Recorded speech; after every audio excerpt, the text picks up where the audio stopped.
Hello everyone, and welcome back to WolfQuest, The Lost Tales. And we are here with Paradox, who is currently hanging out on Amethyst Mountain. I believe she's chased off one bear thus far. We'll check on that in a moment here.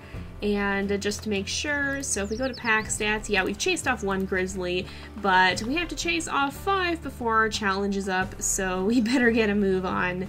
Now, Paradox has kind of just been roaming around the mountain here, and she's been doing pretty well. She's been hunting for herself and managing to survive. She just hasn't made quite as much progress on her mission as I was hoping she would. We've only found one bear, and although that can change in future episodes here, I would feel more comfortable if we can find, because we're gonna have to find 2 bears in at least one episode. I feel more comfortable if we can do that sooner rather than later. So I think we're gonna have her head through the burn here, but we'll kind of have her loop back around and we can check the typical bear hangout points. What is that? That's a coyote. Okay. We'll still chase this guy off. No bearing on our story whatsoever. It doesn't have an effect on the mission. Doesn't really matter, but you know what? I feel like Paradox wouldn't want to risk him sneaking around, possibly stealing her food. So we'll kind of just keep moving. I don't think we're going to stop to hunt over here. There is a hunting ground. In fact, the elk herd is just over there, but I don't think she really needs to hunt right now. Although, come to think of it, it might not be such a terrible idea to do some more hunting, because if we have more carcasses, maybe that means more bears will spawn. But, I don't know. We'll kind of just take a look around, I think. We'll see if we can find any at the typical hangout areas where they like to poke around, and from there, we're gonna see what we find. Hopefully we'll be able to find them.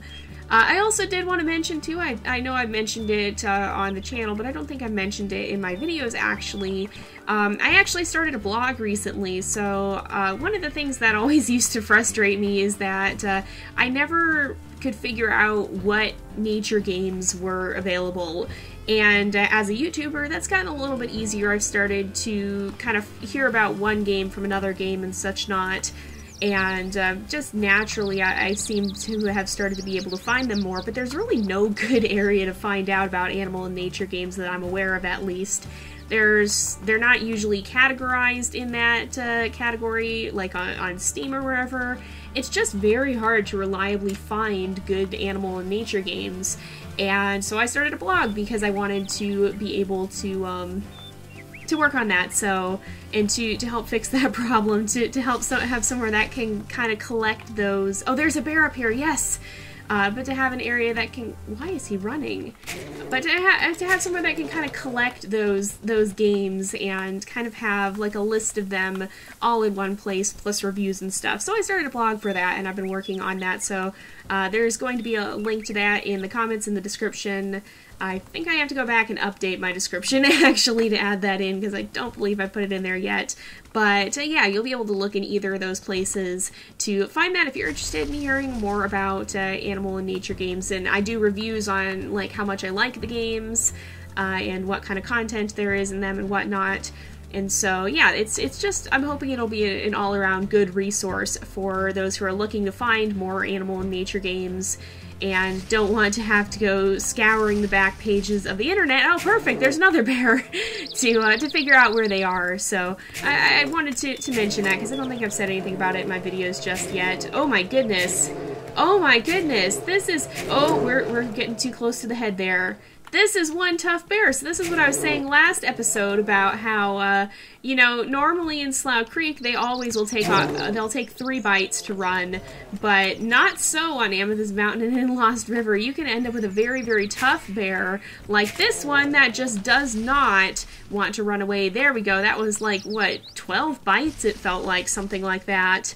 But, yeah, in any case, we finally managed to chase him, so that's going to be 3 bears down, which is really, really good. As long as we can manage to find at least 1 bear in each episode now, we should be good to go, unless something catastrophic happens, which it certainly can. I'm not going to count my chickens before they hatch, but we have a reasonably good chance of being able to complete this challenge now. So let's go ahead, we'll eat here. This is actually a slightly easier challenge than I think it was our first bear-based challenge, because originally we had Gemini, but she also had a chance of being scared and running away, so we found enough bears in her story, but we actually didn't manage to be able to chase enough off. We had her panic a few times where she actually ran away because of her own traumatic experience with a bear as a pup, and a couple of times when she wasn't able to face that fear, and so, yeah, she actually didn't end up succeeding, so maybe this will kind of be, in a way, a little bit of a follow-up to that, I guess. Hopefully Paradox will be able to succeed there and maybe kind of just vindicate these packs against the bears slightly. Now, granted, that's not really her reasoning for it. And honestly, she probably realistically wouldn't be going after bears to begin with, because wolves are going to want to avoid confrontation with other animals to any degree that they can, because the more they have to confront other animals, the more they have to fight, the more they have to hunt, the more they're at risk of being hurt or potentially even killed. So they're not going to want to be messing around with that if they can help it. And so generally something like this, where she's kind of practicing chasing off bears, that's not something that's really going to happen. Sure, maybe she'd get to learn from her parents if she got to watch them chase off a bear, but she's not going to go out on her own for the most part and try to aggravate them or chase them off or whatever. That would happen more naturally over confrontations such as competition for food or defending her pups or whatever. That's what's going to bring them into conflict, not some sort of, I want to practice and learn how to do this sort of thing.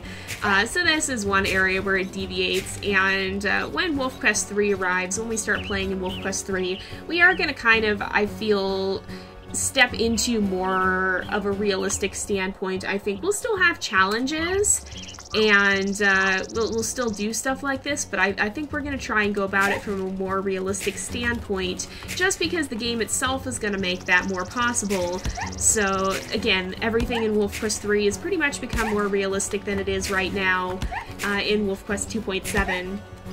And so we'll have a lot more chance to stick to a more realistic gameplay than we usually do in this version of the game, and I'm really looking forward to that, because I do try and keep it relatively realistic. Again, that's just personal choice.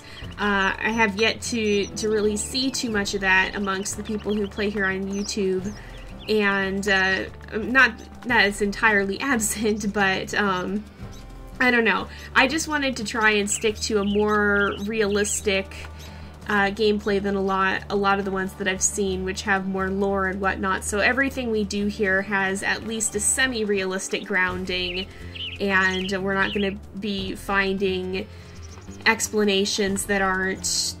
I don't know how I'm trying to word this, but we're not going to be so, like, as opposed to having some sort of element of magic or whatever in it, we're going to be trying to root everything in realism. So that's why the perks and the consequences that we're accumulating here, they're all rooted in what we're able to accomplish. So if we have wolves that get particularly good at dealing with stranger wolves, then logic would follow that our packs as a whole are probably going to be relatively good at dealing with stranger wolves, and so we can probably give ourselves a bit of leeway there if we have a mishap. But if they're markedly not good at something, if they're really, really bad at dealing with cougars, then it's likely to carry through to most of our other wolves as well. That, and as we're interacting with these other animals, it's natural to think that our interactions would have an impact on them as well as on us. You know, and I am going to go to the burn and do some hunting, I think, because we don't have any carcasses out there. But yeah, so it's natural to think that they would have more of an impact on the other animals as well. So if we've chased off a lot of bears, then maybe those bears are going to be just a little bit more scared of our wolves than they would be if we really failed badly at trying to chase off the bears. And in that case, maybe the bears would be a lot more... like they might be a lot more aggressive towards us. They might go, oh, it's just a wolf, we can take them on. So I'm trying to found everything in that rather than elements of magic or mythology or anything, and that's just my personal preference in this. But it's also a little bit different from what I've seen a lot of people do here, and so I like to think that that kind of rationale is more what's kind of a hallmark of my series on here. I don't know if that is. Do you guys think that's true? Do you guys not? What would you guys say is distinctive to my WolfQuest series here on YouTube? That's actually a pretty interesting topic. Let me know what you guys think. Do you think that that is accurate? Do you think that there's something else? What would you say sets this series apart from, say, other WolfQuest series here on YouTube? But yeah, that's just kind of how I go about what I'm doing here. That, and I don't know.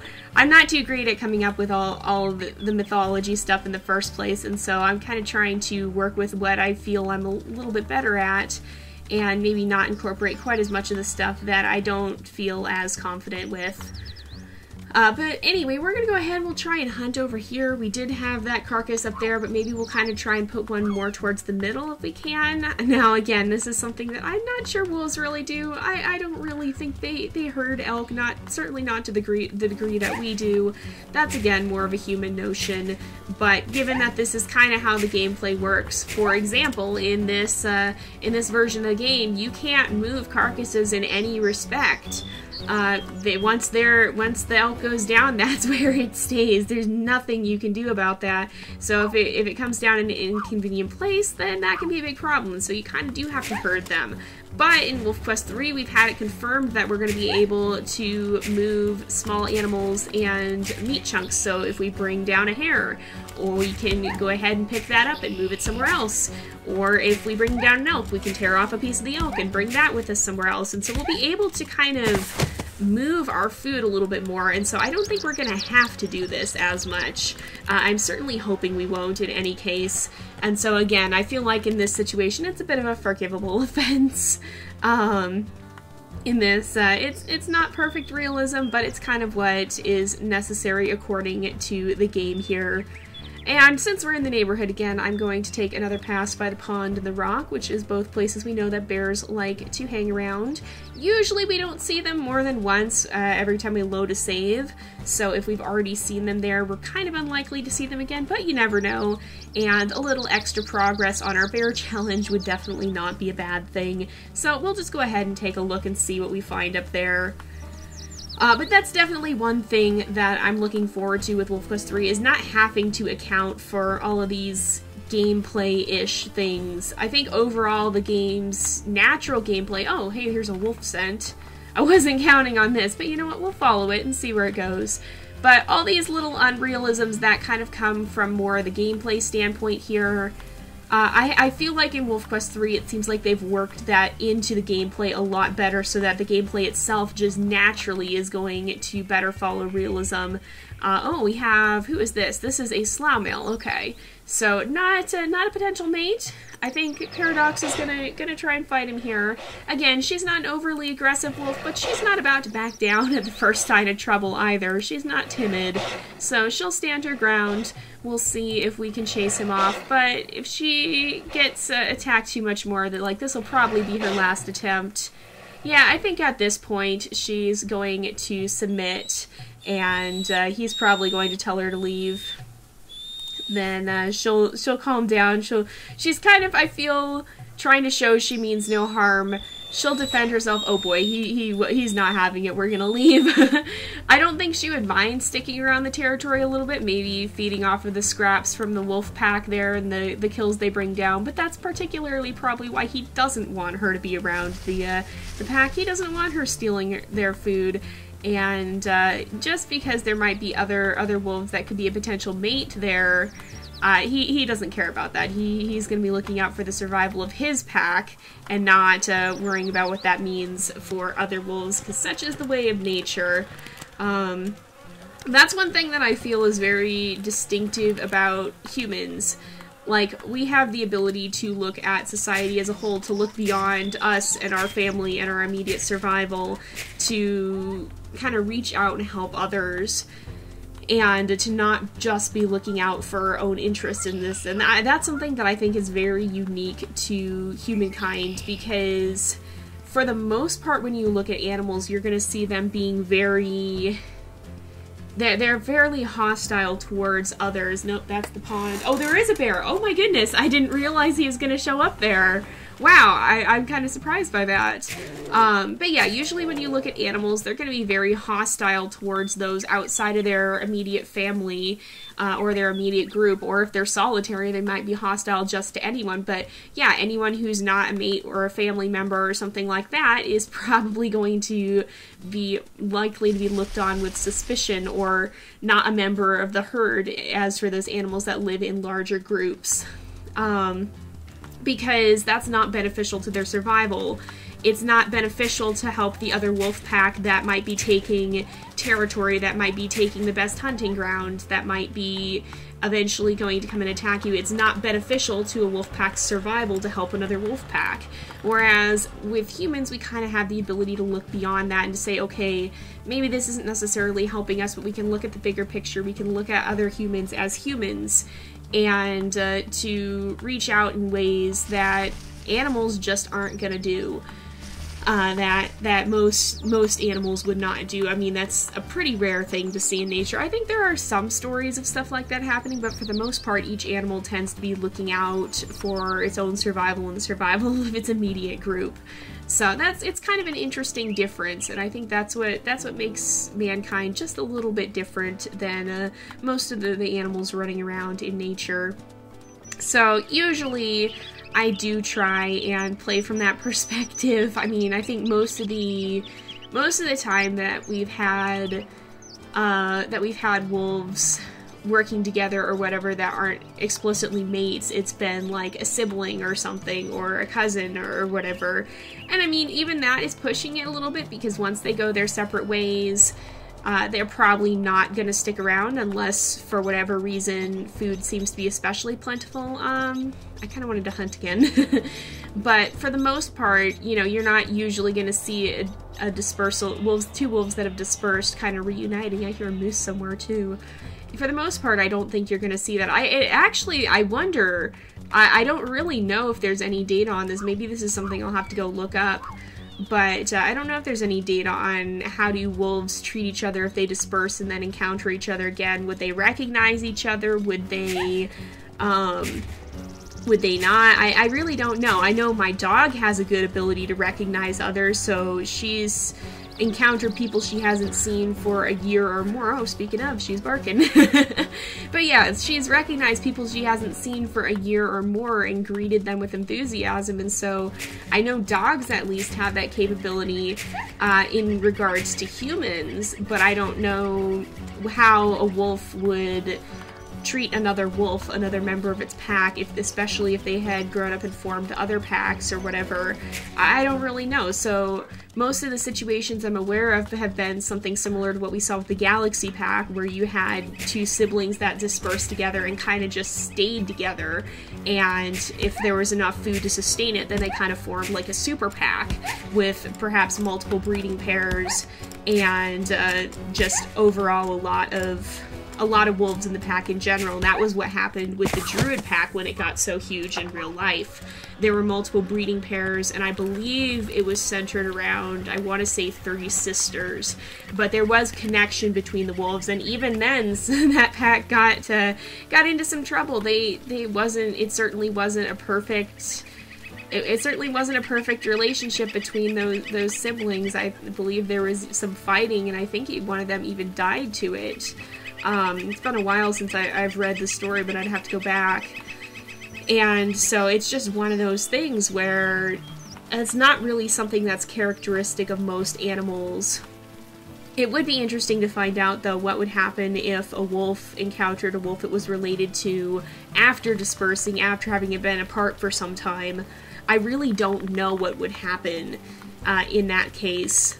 And I don't even know if there's any documentation on that, because the unfortunate thing is that wild animals can be very difficult to track, to research. It's certainly gotten easier now that we have radio tracking collars or whatnot, but for the most part, they can be pretty difficult to follow and to figure out what's really going on with them, because a lot of their behaviors we just don't see. There's so much that happens that we just don't see.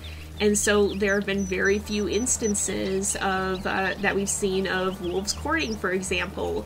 WolfQuest said in one of their videos that for the most part, their courtship ritual here and in WolfQuest 3 was based off of, like, one main instance that was seen. And so there's just a lot that we don't get to watch. And that's what makes it so difficult to research sometimes, is that there's just so much that happens not right in front of us. Is this... Okay, we're not quite there, but we're pretty close. I just kind of wanted to wander into another wolf territory. We haven't found a mate yet, and it looks like we're not going to here. Oh no, I was hoping we would. But we'll go ahead and, for the most part, I think Paradox's approach is to kind of say, I'm big, I'm bad, you don't want to mess with me. She's kind of trying to avoid a fight, such as with this guy. She's scared him off. He didn't fight her because he was intimidated, and so for the most part I feel that's her approach. She doesn't really want to fight, but she's kind of trying to bluff her way out of it by saying, hey, I'm bad, you don't want to mess with me, I'll mess you up if we get in a fight, I could beat you, and you don't want that more than anything. She's not trying to go looking for a fight. She's just trying to scare off those who might seek one out, and trying to warn them that, hey, she is not a pushover. So we're going to go ahead and head down to this carcass, I think, though, because we are getting a little bit hungry. And that is something that real animals do, too. That's why if you have a dog and it will fight with other dogs through the fence, my Sierra does that. She doesn't like her neighbor's dogs. She's pretty territorial and protective, which can be nice and can be not so nice. But the reason that that's so loud and sounds so scary is it's basically a contest of bluff. They're trying to avoid a fight by being the biggest, the baddest, the loudest. They're trying to avoid getting into a fight that could actually be dangerous by kind of bluffing, oh, that's a cougar, oh my goodness, it was right in front of me. Okay, we'll try and chase it off since it's here. It's not really relevant, but you know what, why not? But yeah, so they're trying to avoid getting into an actual fight by bluffing their way out of it, pretty much. I'm kind of waiting to see if it'll stop, but I don't know that it's going to. Is it headed for a carcass? Oh, it is now. Okay, so we're going to kind of circle around and try to meet it at that carcass so that we're actually able to chase it off.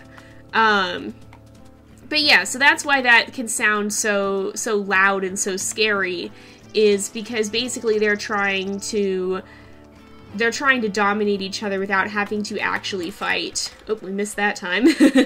So that's the whole purpose of that, and basically it does protect them, because if you can intimidate someone, that was very easy to chase out that cougar, wow. But yeah, if you can intimidate someone into leaving you alone, then that means neither one of you has to risk a potentially life-threatening fight. And so that is a very valid method of conducting yourself in the wild. And that's why they say if you, like, run into a cougar or whatever in the wild, one of the best things you can do is to make yourself look really, really big. And so raise your arms, hold up your jacket, make yourself look bigger than you already are, because maybe that cougar is going to look at you and go, oh shoot, I'm not messing with that, and leave you alone, and you're not going to have to deal with fighting a cougar. So it's a valid method in the wild. But we're going to go ahead and wrap this up here for today, because it is about that time again. So thank you guys so much for watching. I hope you've enjoyed the episode. Don't forget to like and subscribe, and I will see you guys next time. But until then, this is Jay, over and out.